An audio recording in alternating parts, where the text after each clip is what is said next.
Warning. The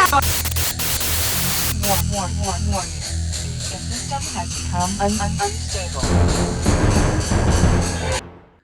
Hello, people of the internet. I'm going to do this again. Okay, so Mike Warnke, Satanic Panic. Any of that ring a bell? Let's watch this video and let me do this as quickly as I freaking can. I got stuff to do. One of the founders of the Satanic Panic of the 1970s and 1980s was, of course, a fellow named Mike Warnke. He billed himself as America's #1 Christian comedian, and actually I saw him live a couple of times myself back in the 80s, and he joked on one of his comedy albums, I believe it was, that the way you get to be the best at something or the #1 at something is to be the only one doing it. Well, subsequently, there were other Christian comedians. I mean, there's a market for it, absolutely. And Mike Warnke's funny now. He's a funny fellow. But he created this mythology about himself as this ex-Satanist high priest, and that he had met Dr. LaVey and all this sort of thing. And of course, Anton LaVey told me personally he had never met him, but all this sort of stuff was exposed in an expose in the 90s that really destroyed his credibility. It was proven that he was never any of the things he claimed to be. He was simply a fraud. The issue of Mike Warnke is one of that's quite interesting in my personal history, however. In 1992, I released a film documentary called The War Against God, Occultism in Your Backyard. And I had performed a ritualistic hexing, cursing, call it what you want, of Mike Warnke in the film, and you'll see snippets of it here. I led a protest against his performance at the St. Lucie County Civic Center in Fort Pierce, which got a great volume of media attention, lots of live TV news coverage. And Satanists who say, as a self-professed high satanic priest, Warnke began the evil more than 20 years ago. These folks say they're good, but are taking the blame for Warnke's bad. He perpetuates the lie that 2 million babies a year, or human beings a year, will be sacrificed to satanic cults. It means in the last 3 years we've surpassed the Holocaust. It was in the print media, secular and Christian, and it was even part of the local radio world, both in talk radio and the rock and roll world. And we had challenged him to a debate, and he declined that debate. Subsequently, I was placed in touch with 2 Christian authors, John Trott and Mike Kurtenstein, by Blanche Barton and Anton LaVey, and we had compared notes, and then they had published an expose that later became a book, Selling Satan, The Tragic History of Mike Warnke. That was the book that took down his fraudulent empire. But at any rate, the protest that I led was mentioned in The Black Flame, which is edited by Peter Gilmore and co-edited by Pagan Adramia. It's the official form of the Church of Satan. And so it was something that I led, this public protest with my cursing, and these things that sort of culminated and preempted the expose of these Christian journalists. So, of course, I milked it and took advantage of the argument that it was my satanic hexing that brought Warnke down. Whether true or untrue is irrelevant. It was a bit of lesser magic. It was psychological manipulation. Okay. All right, we're back. So I mentioned those authors. Okay, so John Trott and Mike Kurtenstein, I'm not sure how he pronounces it, they wrote the book that I mentioned, and they went out to Frisco and had dinner with LaVey and interviewed him, I don't know if it was days after I was out there or maybe interspersed on the same week. I'm not sure, but anyway, it was in their book that he mentioned me and my trip out there. But I only spoke with John Trott, and he was put in contact with me by LaVey. However, when I say a couple of authors, I'm also referring to Sean Carlson, who was, I believe, the principal author of Satanism in America, How the Devil Got Much More Than His Due. And that particular book, for anyone that was around at the time or had any contact with the Church of Satan, they will be aware of the fact that LaVey, quite specifically, was promoting that book.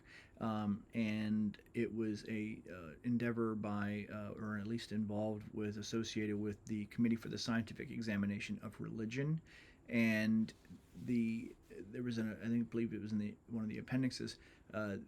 It was the Lanning report by Special Agent, FBI Agent Kenneth Lanning, who was really of course he was a top tier behavioral science unit in Quantico, Virginia. He was a top tier law enforcement investigator who was really the first to debunk the Satanic Panic nonsense, and the Lanning report was that foundational step in the right direction that started to turn the tide. Now, what's really interesting, and I didn't take it too seriously in recent years. I know there's references to there's a letter like the Q continuum from Star Trek. There's something like that in relation to certain right wing fringe elements that were obviously a in part a resurgence of the witch hunting, of the satanic panic. It's a cyclical thing throughout history. Anyone even remotely familiar with the topic in general is going to be aware of that. But I kind of thought it was going to be confined, maybe naive on my part. I thought it was going to be a little bit confined to that fringe element within the conservative movement. But sadly, it seems that it has taken hold to a larger degree of the conservative movement. Now, I'm a conservatarian, a libertarian, whatever, right-leaning libertarian, as were, I would say, the vast majority of my generation of Satanists, and even some of the generation before us that were sort of like older brother type versions, mentors to us, as we were coming up through those decades. I, I, I just didn't think it was going to be the brush fire that it appears to have become. I don't want to go down this rabbit hole.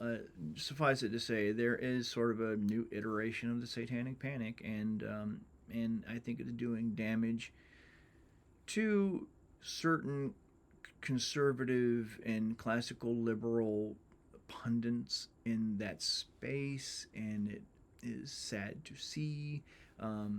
Some of these people maybe entered that space already, having had maybe a previous conversion experience, or maybe they came up as Orthodox Jewish, or maybe they came up as some other, Protestant, Catholic, Orthodox version of Christianity. But I think even those, the majority of them have sort of had a road to Damascus sort of experience, and it's not just within that group, it's even within those who are more recent converts, or at least show signs of maybe approaching their own road to Damascus experience. And I'm fine with that. I have, there's the term big tent, right? It's the big tent movement, the MAGA movement, or the America First movement. It's the big tent, right? Well, in the last couple of years, there's been an increasing tribalism within that big tent, and all good things come to an end, and factions splinter, and then they become fractious, and there you go. So we're seeing a bit of it again, and that's unfortunate, especially because the big tent is needed in this particular political climate, in my opinion. Having said that, I sort of was late to the party, thinking that it was going to be an issue. It is an issue, but in the old school Satanic Panic, throughout the 70s, the 80s, and the 90s, Mike Warnke was a key player.